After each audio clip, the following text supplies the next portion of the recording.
Subscribe to my channel by pressing red button and click on the bell icon for notification of latest updates.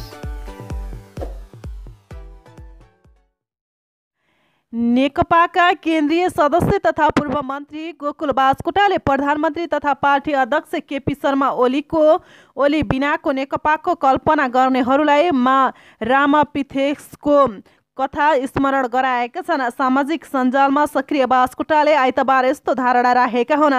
नेकपामा प्रधानमन्त्री केपी शर्मा ओलीको विकल्प खोजिएको चर्चा चलिरहेका बेला बास्कोटाले त्यस्तो दाबी गरेका हुन्। नेकपामा स्थायी समितिको बैठक बोलाएर सरकारको समीक्षा गर्नुपर्ने दबाब बढिरहेका बेला प्रधानमन्त्री ओली निकटका नेता बास्कोटाले यस्तो लेखेका हुन्।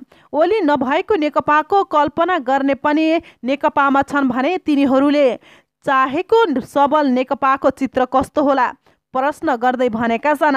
पूर्व मन्त्री बास्कोटाले भनेका छन् उनले केही दिन यता प्रधानमन्त्री ओली विरुद्ध सचिवालय नेताहरूको भेला र मिडियामा चलाइएको ओली विरोधी अभियानको प्रतिवाद समेत गरेका छन्। ओली नभएको नेकपाको कल्पना गर्ने पनि नेकपामा छन् भने तिनीहरूको चाहेको सबल नेकपाको चित्र कस्तो होला त प्रश्न गर्दै गणितले राजनीतिको होइन, राजनीतिले गणितको फैसला गर्छ। तिनाउको किनारमा रामपिथेकसको नलिहाड खोजेर बसेको भए मञ्जुश्रीले काठमाडौँमा बस्ती नै बसाउन सक्ने थिएनन्, उनले उल्लेख गरेका छन्।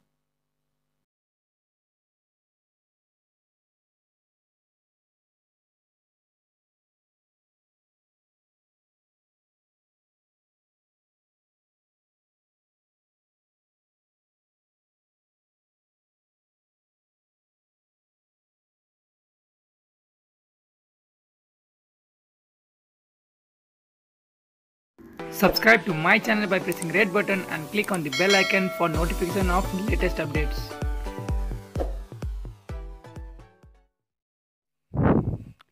नेपाल कम्युनिस्ट पार्टी नेकपा भित्रको विवाद झन् बल्झिएको छ। प्रधानमन्त्री केपी शर्मा ओलीले विवादित अध्यादेश फिर्ता लिए पनि नेकपाका शीर्ष नेताहरूले उनले नैतिकताका आधारमा राजीनामा दिनुपर्नेमा छलफल थालेका छन्। पार्टीसँग समन्वय नगरेर पार्टी अध्यक्ष समेत रहेका प्रधानमन्त्री केपी शर्मा ओलीले 2 अध्यादेश जारी गरेपछि विवाद सुरु भएको हो। यसका लागि पहिले पार्टीको स्थायी समिति बैठक बोलाउने तयारी छ। स्थायी समिति बैठकमा उनको राजीनामाको विषयमा छलफल हुने बताइएको छ।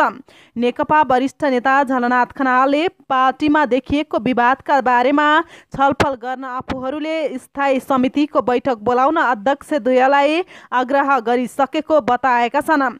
उनले पार्टीमा पछिल्लो समय देखिएको समस्याका विषयमा सचिवालय र स्थायी समितिमा छलफल हुनु जरुरी रहेको बताएका छन्। पार्टी एकता विरुद्ध अध्यक्ष ओलीबाटै विभिन्न क्रियाकलाप सञ्चालन भएको र पटक पटकका विवादले सरकार मात्र नभएर नेकपा प्रति आम नागरिकको विश्वास गुम्दै गएको निष्कर्ष निकालेर शीर्ष नेताहरूले अब प्रधानमन्त्री ओलीको राजीनामाका विषयमा अनौपचारिक छलफल थालेको बताइएको छ। भ्रष्टाचार लगायतका विभिन्न क्रियाकलापहरूले सरकार बदनाम भएको छ। पछिल्लो समय सांसद अपहरणसम्म आइपुग्दा प्रधानमन्त्रीलाई सरकारमा बस्ने नैतिकता छैन भन्दै आलोचना सुरु भएको छ। मैसी पार्टीमा पार्टीका कार्यकारी अध्यक्ष पुष्पकमल दाहाल प्रचण्ड सहित बिहिबार जुटेका 6 सचिवालय नेताहरूले अध्यादेश फिर्ताका लागि 24 घण्टे अल्टिमेटम दिएका थिए। त्यसैको दबावमा प्रधानमन्त्री ओलीले शुक्रबार विवादित 2 अध्यादेश फिर्ता लिएका थिए। प्रचण्ड सहित भैँसी पार्टीमा जम्मा भएका वरिष्ठ नेताद्वय झलनाथ खनाल, माधव कुमार नेपाल उपाध्यक्ष, वामदेव गौतम, प्रवक्ता नारायण काजीश्रेष्ठ प्रकाश र महासचिव विष्णु पौडेलले ओलीको अध्यादेश फिर्ता लिए पनि स्थायी समिति बैठक 1-1.5 हप्ताभित्रै बोलाउने समझदारी गरेका थिए। अध्यादेश फिर्ता भएपछि पनि उनीले नेताहरूबीच अब प्रधानमन्त्रीको राजीनामाका विषयमा छलफल सुरु हुने बताइएको छ।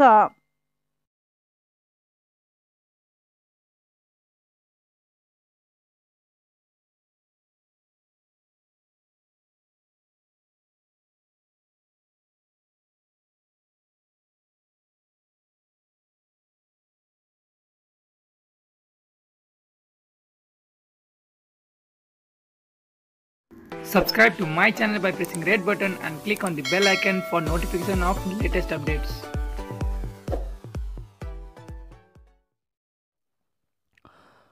कोरोना रोकथामका लागि सरकारका तर्फबाट आधारभूत रूपमा ठिक पहल कदमी भएको छ। नेपाली जनताले पनि समर्थन गरेर सफल पार्न अघि बढेको देखिएको छ। राष्ट्रिय विपत्ति आउँदा राष्ट्रिय एकता र मानव जातिकै एकताका पक्षमा उभिनुपर्छ। हामी एक भएर मात्रै यस खालका बितेको सामना गर्न सक्छौँ। अहिले सरकारले पनि सर्वदलीय बैठक या विभिन्न माध्यमले राष्ट्रिय सहमति बनाउन पहल गरेको छ। नेपाल कम्युनिस्ट पार्टी नेकपाका अध्यक्ष प्रचण्डले राष्ट्रिय सङ्कटका बेला सबै पक्षबीच विश्वास र सहमतिको वातावरण आवश्यक हुने कुरामा जोड दिएका छन्।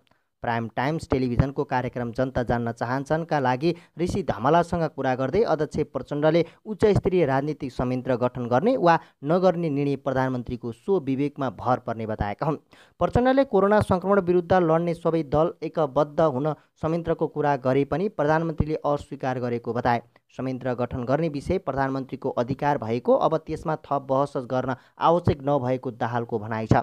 प्रचण्डले आफू प्रधानमन्त्री बन्ने दौडमा नरहेको र त्यस्तो कुनै आवश्यकता पनि नरहेको बताएका छन्। हामीले देशमा ठुला परिवर्तन पनि राजनीतिक सहमति र समझदारी अनि राष्ट्रिय सहमति र समझदारीका आधारमा नै गर्ने सफल भएका हौँ। यसमा राजनीतिक दल, नागरिक समाज, पत्रकार सबैको उल्लेख्य भूमिका छ। यसमा मेरो के भूमिका छ भन्ने कुरा इतिहासले र जनताले मूल्याङ्कन गर्ने कुरा हो। मैले यो सहमति बनाउन र ऐतिहासिक परिवर्तनतर्फ देशलाई लैजाने भूमिका खेल्ने अवसर पाएकोमा गर्वको महसुस गर्दछु। यो बीचमा भूकम्पदेखि बाढी पहिरो जस्ता ठुला विपत्ति आए। यो अवस्थामा कहिले प्रधानमन्त्री त कहिले विपक्षी दलको नेताको रूपमा मैले सहमतिका रूपमा प्रयास गर्दै आएँ। संविधान घोषणा गर्ने कुरा पनि निकै चुनौतीपूर्ण थियो। दलहरूबीच सहमति नभई यो सम्भव थिएन। तर त्यति बेला मैले यो परिवर्तनका लागि ठुलो जोखिम र आन्दोलनको नेतृत्व गरेको नाताले भूमिका खेलेँ। कतिपयलाई प्रधानमन्त्री त कतिलाई राष्ट्रपति तपाईँ नै बन्नुहोस् भनेर पनि सहमतिमा ल्याइयो। त्यसपछि संविधान कार्यान्वयन हुन्छ कि हुँदैन, निर्वाचन हुन्छ कि हुँदैन भन्ने ठुलो चुनौती थियो। मधेस, हिमाल र पहाडका सबै जनता सहभागी हुन्छन् कि हुँदैनन् भन्ने ठुलो चिन्ता थियो। तर मैले दोस्रो पटक प्रधानमन्त्री हुँदा सबैलाई सहमतिमा ल्याएर अगाडि लैजान सफल भएँ।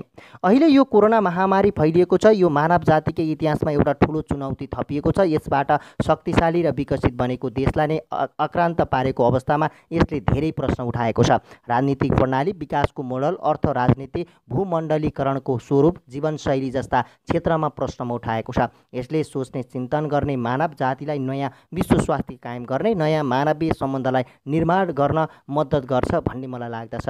यो अवस्थामा यसलाई परास्त गर्न समेत राष्ट्रिय समझदारी, सहमति र एकताको कुरा मैले गरेको हो। प्रधानमन्त्रीसँग कुनै विमति भएको देख्दिनँ। हामी सबै मिलेर यो महामारी मिलेर लड्नुपर्छ भन्ने कुराको सङ्कल्प लिनुपर्दछ। अन्य विषयमा कहिलेकाहीँ देखा पर्ने बहस र विवादलाई अगाडि ल्याउन म अहिले चाहन्न। यो पार्टी एकताको ठुलो अभियानमा हामी दुवै अध्यक्षले पहल गरेका हुँदा हामीबीच असमझदारी छ भन्ने कुरा गलत हो। यो बीचमा भएका राम्रा काम र कमी कमजोरीहरूको समीक्षा गर्नुपर्छ। हामीले जे भनेर चुनाव लडेका थियौँ, सुशासन, विकास र समृद्धि भनेका छौँ, त्यही उद्देश्यलाई अटल रहनुपर्छ। तर यी सबै विषयहरूको समीक्षा गर्ने बेला अहिले होइन। अहिले कोरोना विरुद्ध विजय हासिल गर्न सबै शक्ति लगाउनुपर्छ। हामीबीच मूलभूत रूपमा समझदारी छँदैछ, नत्र एकता नै हुँदैन थियो। अस्तिको सचिवालयमा पनि हामीले कोरोना विरुद्ध राष्ट्रिय समझदारी, सहमति र सबै पक्षलाई विश्वासमा लिएर अघि बढ्नुपर्छ भन्नेमा सबैको सहमति थियो। मैले राष्ट्रिय सहमति आवश्यक छ भन्ने सन्दर्भमा प्रमुखको नेतृत्वमा संयन्त्र बनाउन सकिने कुरा गरेको हो। साथसाथै मुख्य कुरा सरकार हो र सरकारले संयन्त्र नै काम गर्नुपर्छ भन्ने कुरामा हामी कोही पनि असहमत छैनौँ। हामीले विपत्ति र सङ्कटको बेला प्रमुख प्रतिपक्षी दल लगायतका सबैलाई पनि विश्वासमा लिएर जानुपर्छ भन्ने भनेको हो। म भएको भए त्यसो गर्थेँ। तर अहिले सरकार अर्को अध्यक्षको नेतृत्वमा छ। उहाँलाई जे सजिलो लाग्छ त्यही गर्ने हो। मुख्य कुरा राष्ट्रिय सहमतिबाट यस्ता समस्यालाई जित्न सकिन्छ भन्ने नै हो। सरकार नै गर्ने हो। मुख्य जिम्मा सरकारको नै हो। राष्ट्रिय सहमति, पारदर्शिता र विश्वासका आधारमा यो महामारी विरुद्ध लड्ने हो। अब त्यो कति भयो भएन त्यो जनताले समीक्षा गर्छन्। म अर्को अध्यक्ष भएको नाताले लकडाउन लगायतका विषयमा सरकारले रोकथाम गर्नका लागि गरेको पहल ठिकै छ, तर भोलि अवस्था बिग्रेको खण्डमा सबै राजनीतिक दलबीच राष्ट्रिय सहमति आवश्यक हुन सक्ने राम्रो हुन्छ भन्ने मेरो भनाइ हो। यो बीचमा मिडियामा थुप्रै कुराहरू आएका थिए। औषधिदेखि उपकरण खरिदका कुरा, यही बीचमा सचिवालयको बैठकमा कुरा उठ्यो। हामी सबैले प्रधानमन्त्रीलाई र प्रधानमन्त्री आफैले पनि यो के भयो हो म छानबिन गर्छु र दोषीलाई कारबाही गर्छु भन्नुभयो। हामीले ल ठिकै छ र त्यो जिम्मा पनि प्रधानमन्त्रीकै हो भन्ने कुरा भएकाले नै हामीले त्यस्तो कुरा विमति वा असहमति छैन। मान्छेहरू कृत्रिम ढङ्गले विमति छ भनेर प्रचार गरेको छ भने त्यो सत्य हुँदैन। म केपी ओलीले नै 5 वर्ष सरकारका लागि प्रधानमन्त्री बन्ने सहमतिको पछाडि हटेको छैन। अहिले सरकार परिवर्तनको कुनै सम्भावना छैन, यो कुरा टुङ्गिसकेको कुरा हो। म प्रधानमन्त्रीका लागि चलखेल गर्न खोजेको कुरा मनोगत कुरा हो। मनको बाघले खानु काँचा काँचा, मनको बाघले खाएको भने जस्तै अहिले हामी सबै कोरोना विरुद्धको सङ्घर्षमा छौँ। नेपालले विजय प्राप्त गर्छ भन्ने कुरामा विश्वास गर्दछौँ। अहिले रोकथाममा जोड दिएका छौँ, नियन्त्रण उपचारका लागि प्रसाररत रहेका छौँ। हाम्रो भित्र राम्रो एकता छ, राम्रो एकता हुनुपर्छ। म चाहिँ पार्टीलाई अझ एकताबद्ध गर्ने र त्यसलाई अझ एकताबद्ध बनाउने कुरा बोल्दै सकेको योगदान गरि नै रहन्छु। विश्वव्यापी विस्तारको अवस्था हेर्दा र नेपालको पछिल्लो अवस्था हेर्दा जतिसुकै अवस्था भए पनि लकडाउनलाई मुख्य हतियारका रूपमा प्रयोग गर्नै पर्ने देखिन्छ।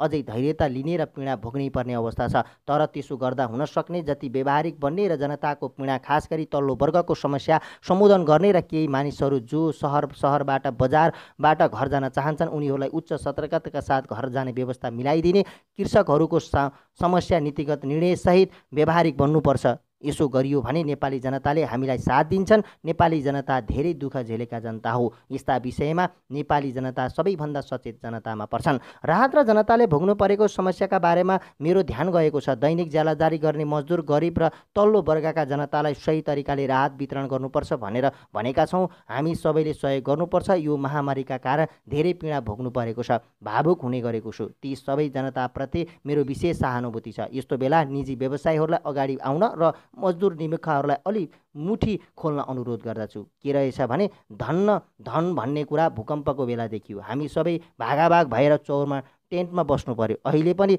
मान्छेमा एकता हो। धनी छु भनेर घमण्ड नगर, अहङ्कार नगर, तिमी केही होइनौ भनेर कोरोनाले शिक्षा दिए जस्तो लाग्छ। त्यसैले यस्तो बेला निजी क्षेत्रले पनि सहयोग गर्नुपर्छ भनेर मैले अपिल गर्दछु। संसारभरि छरिएर बसेका नेपालीहरूले यो समस्यालाई गम्भीर रूपमा झेल्नु परेको छ। हामीले नेपाली हुनुको नाताले नेपालीलाई कतै पनि समस्या पर्यो भनेर नेपाल सरकारको, नेपाली राजनीति नेतृत्व र नेपाली जनताको दायित्व भनेको उनीहरूको सहयोग गर्ने हुन्छ। कतिपय देशले देश फर्केर जाऊ भनेर भनिरहेका छन्। त्यो अवस्थामा हामीले कुनै न कुनै उपाय सोच्नै पर्छ। पार्टी सरकारले सोच्नै पर्ने हुन्छ, हाम्रो दायित्व छ। अर्कोतर्फ विदेशमा बसेका नेपालीहरूले पनि अनुशासन पालना गरेर आफ्नो दायित्व पालना गर्नैपर्छ। यसलाई सामूहिक रूपमा मिलेर समस्याको समाधान गर्नुपर्छ प्रचण्डले भनेका छन्।